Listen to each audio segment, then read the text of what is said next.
Hello，咁呢條片就會係講我哋近排 post 嘅一條 short 入邊嘅 look 係點樣做嘅啦，同埋我哋遇到嘅困難同埋點樣改善。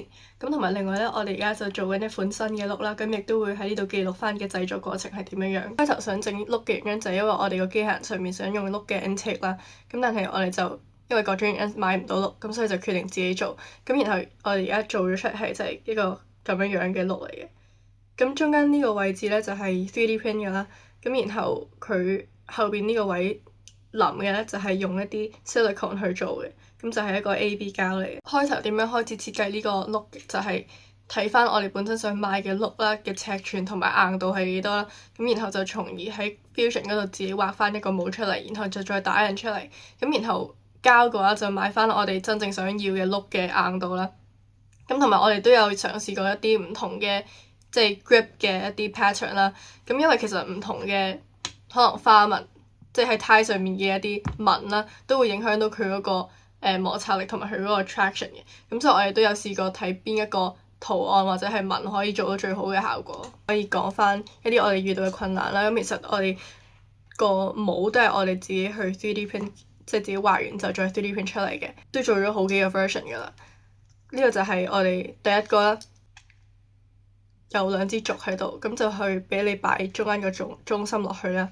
咁但係呢個個問題咧，就係其實見到呢度打開咗之後啦，其實要脫模嗰支雖然係落咗脫模嗰啲同埋凡士林啦，都有試過嘅，但係就真係冇辦法掹到出嚟，因為係完全係冇嘢可以俾你食到力去用力掹佢出嚟。咁所以呢個就其實到而家都未掹到出嚟。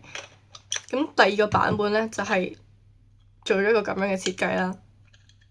咁就其實佢係 size 就同呢一個好似嘅，個分別咧就在於佢可以喺中間嗰度打開一半啦，咁樣，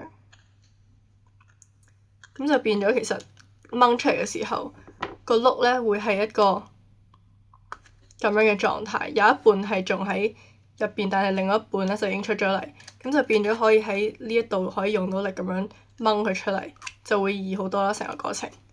咁但係咧都有一個問題嘅，就係我哋好多時呢啲模唔可以重用啦，就因為佢中間呢一支 hold 住個中心嗰支軸咧就會係斷咗，即係好似呢邊嘅情況。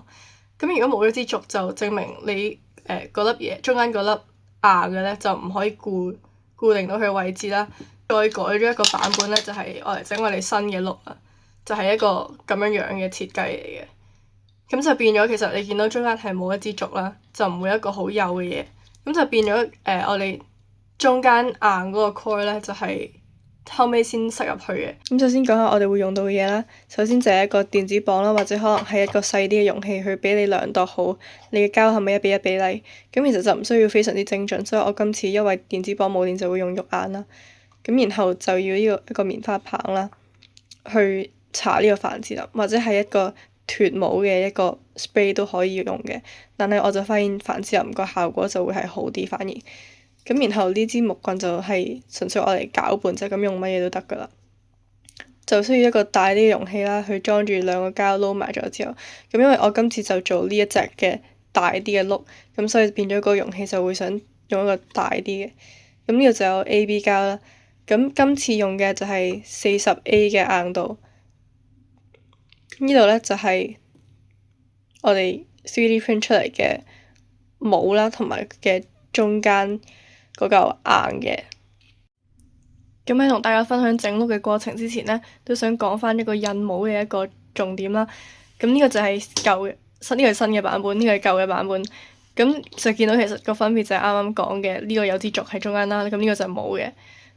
咁要留意個 part 咧，就係印嘅時候就盡量係咁樣印，咁就呢邊兩邊係會接觸到嘅位置就要係最平，咁就可以確保到佢漏膠嘅機會係越低啦。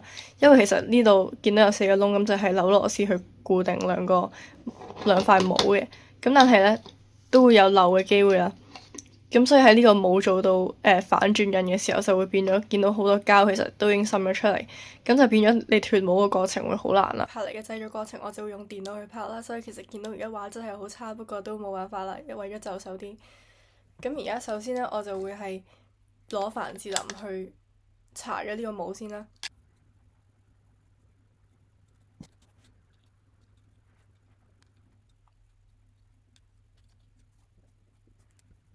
跟住接下嚟呢，就會用螺絲同埋絲帽去鎖緊。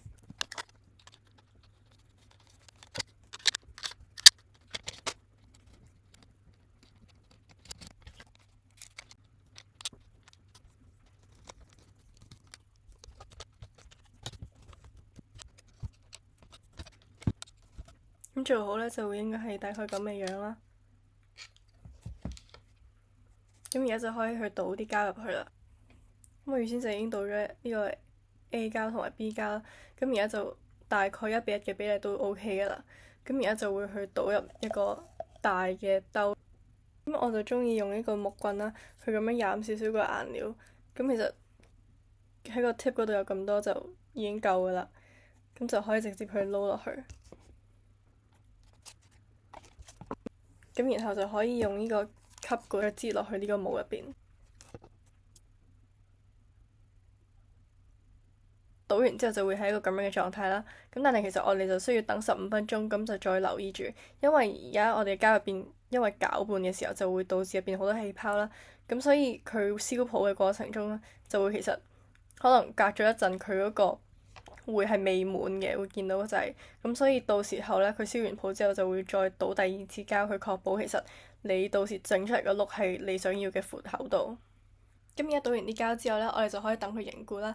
咁就根據翻自己嘅膠去決定嘅，但係我就建議最穩陣都係等隔夜。咁我哋聽日就會去團帽。而家嚟到第2日啦，咁就見到我哋嘅膠係已經凝固咗。咁我就已經首先扭鬆咗啲螺絲啦，但係都見到其實都黐得幾實。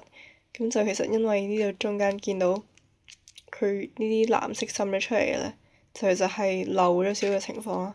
但係都避免唔到噶啦，有啲難題，因為我而家單手錄緊啦。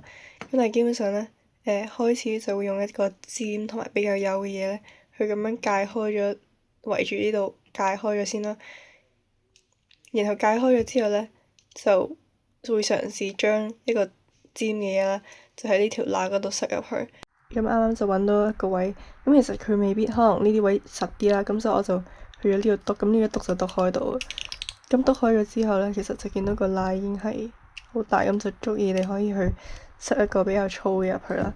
咁之前就會去用呢支批咁樣，因為佢都比較長啦，咁就可以撬得容易啲。咁啱啱就撬開咗啦，咁就應該會係一個咁嘅樣。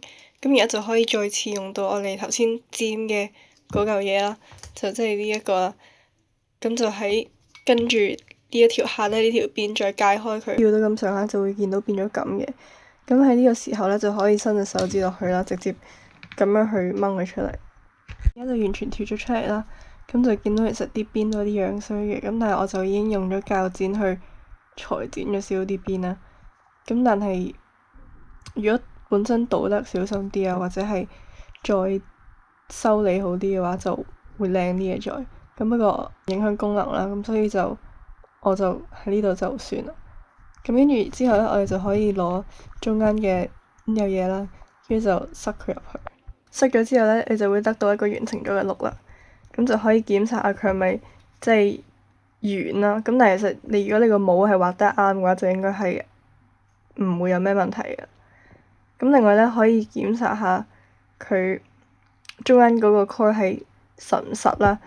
其實呢隻碌嘅特別之處呢，就係因為佢呢度全部都係窿嚟㗎啦，咁所以變咗佢就可以咁樣有一個好多壓縮嘅空間啦。咁所以呢，到時我哋係愛嚟碌一個波上去嘅時候，個波係圓嘅，咁佢就可以貼合翻嗰個波嘅一個弧度啦。咁而且呢，因為你見到其實佢咁樣啦，係兩邊都可以喐到嘅。咁所以就變咗就會係兩邊轉嘅方向嘅時候，佢嗰個壓縮都會係一樣。